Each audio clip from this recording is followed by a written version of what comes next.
Hello, my beautiful Merriment Makers. Welcome back to the Merriment Making podcast. I'm your host, Mary Uncustomary England, and we are going to talk about something that might be maybe uncomfortable for you at first, but stay with me. You are the most beautiful thing in your life. So before your brain starts to argue with me and say, no, Mary, the most beautiful thing in my life is my pet. It is my partner, the sunset that I see, the way that magnolias bloom in the spring, my partner's smile, the way the ocean sparkles, that one time that I saw it at golden hour, like I hear that, I hear you. Those things are beautiful. But the thing is that without you to witness them, to feel joy in their presence, to experience their magic, they wouldn't exist in your world at all. Your consciousness, your ability to experience life, your subjectivity, that is incredible. That is magic. Think about it. Like, you are the only one who gets to taste warm, cheesy, au gratin potatoes. You are the one who gets to dance around to your favorite song. You are the one who gets to feel the breeze on your skin and laugh at inside jokes,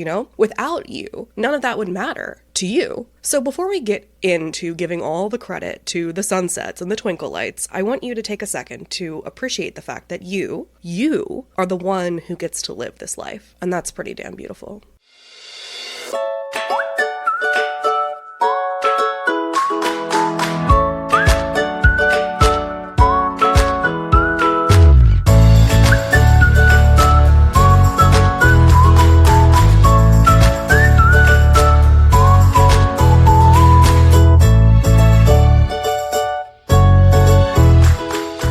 But I know it doesn't always feel that way, right? So many of us have spent years, maybe decades, playing what we feel or can understand when we zoom out is a supporting role in even our own lives or someone else's movie. And I think that that is a really interesting concept that helps us to understand ego and humility. Maybe we're not actually in our own movie right now. Sometimes we're actually just playing an extra role in someone else's movie. But for our purposes today, I want you to remember that there is a context where you are the star of your own movie, and we're gonna step into that today. So maybe you're a caregiver and you're the one who is always there to hold other people up, to make things easier, to keep the ship sailing, and somewhere along the way you forgot to give yourself permission to be the main character. Or maybe you're a high achiever, the autopilot achiever, right? You're checking things off your to-do list, chasing the next big thing, keeping everything running,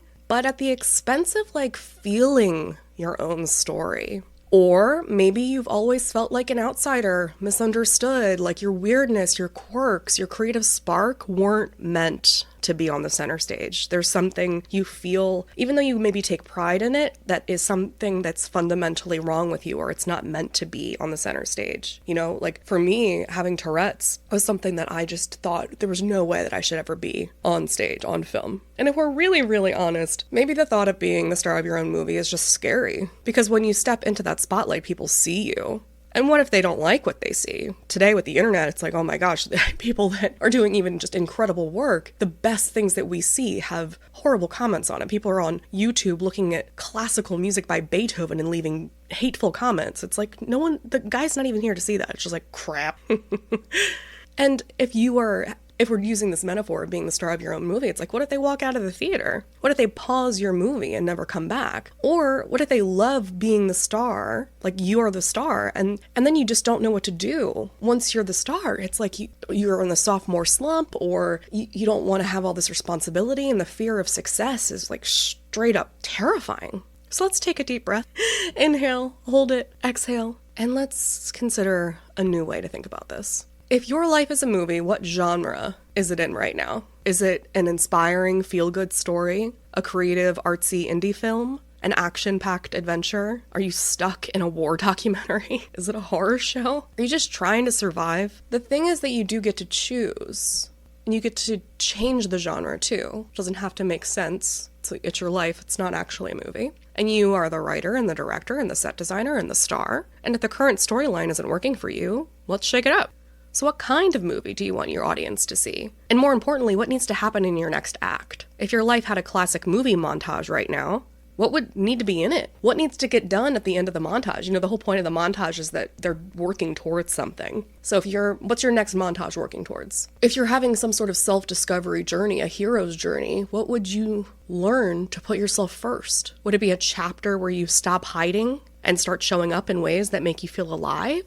Would it be a story where, as a caregiver, you finally learn that your needs matter too? Would it be the part where, as a high achiever, you realize that success means feeling your life and not just performing it? Would it be where, if you feel like a creative outsider, you finally embrace every eccentric, magical part of yourself and realize that people love you for who you really are? And the more that you express who you really are, the more people feel safe to be who they are, and the more opportunities and people that you attract based on your genuine self. So let's go even deeper. You know, a movie has an audience. So who do you want to reach? Are you going to be performing on a grand Broadway stage, in an intimate, cozy indie theater in a basement, a massive Hollywood set that gets sent to Netflix, a small coffee shop where you share your stories with just a handful of people who truly get you, on a living room floor for a family, on a Zoom call, on a podcast? How do you want your audience to feel when they leave your story? Do they walk away feeling inspired, like they have permission to be themselves? What is the feeling that you want people to get? And this, again, this is a metaphor. It translates to how they feel when they're with you, right? Do you want them to have a gift when they show up? Maybe it's a lesson, a feeling, an experience. Is it interactive? There's something under your seats. Maybe it's the reminder that they too can be the star of their own movie. What is it that you want to teach? What is it that you want to leave people with? You get to decide who you're marketing to, who watches, and you get to decide what they experience and how they experience it. And you also get to decide how to show up for yourself. So before I get going here, I want to make something really clear, that being the star of your own life does not mean being some ego-driven diva that ignores everybody else. I'm really into holding two seemingly opposing ideas at once, and people that I love seem to have either adopted one side or the other, that you are the star of your own movie or they reject this idea entirely, and I'm here to tell you that you can do both. So this is not about stepping on other people to shine brighter. This is about anchoring yourself in self-love so deeply that you can radiate it outward, so that when you feel good, you can do good. Because that's why I say, you have to feel good to do good, right? When we take care of ourselves first, we prioritize our joy, our rest, our well-being, and we don't just hoard that goodness for ourselves. We share it. We spread it. We become a beacon for others, reminding them that they too deserve to shine. So there are so many different lenses of ways to interpret, learn, embody self-love. And self-love needs to happen regardless. It does not need to turn into narcissism. It does not need to turn into a way to not have any character or dignity. And it also does not need to end at self-love. In my opinion, it needs to evolve into something where you are helping other people. If it ends at self-love, it is selfish. So, looking at yourself as the main character of a movie is not the only perspective that you can have. Again, you can remind yourself that you are small, you are a part of a vast universe, and if everyone is the character of their own movie, that doesn't make any sense, right? But also we are.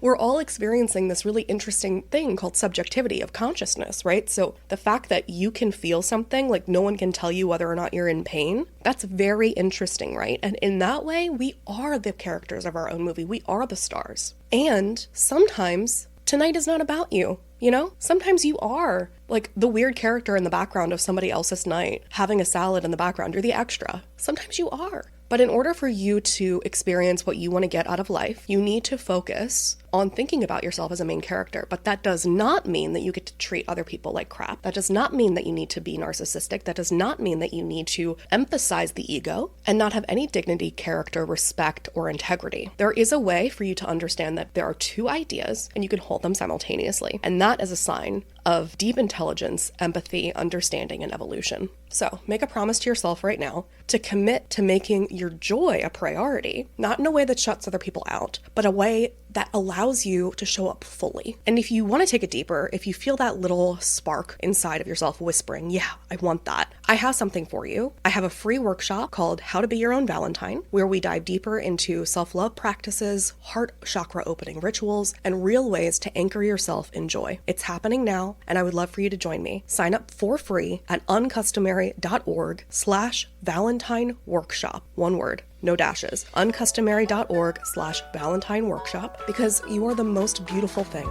in your life. And it's time that you believed that. I love you. Keep shining.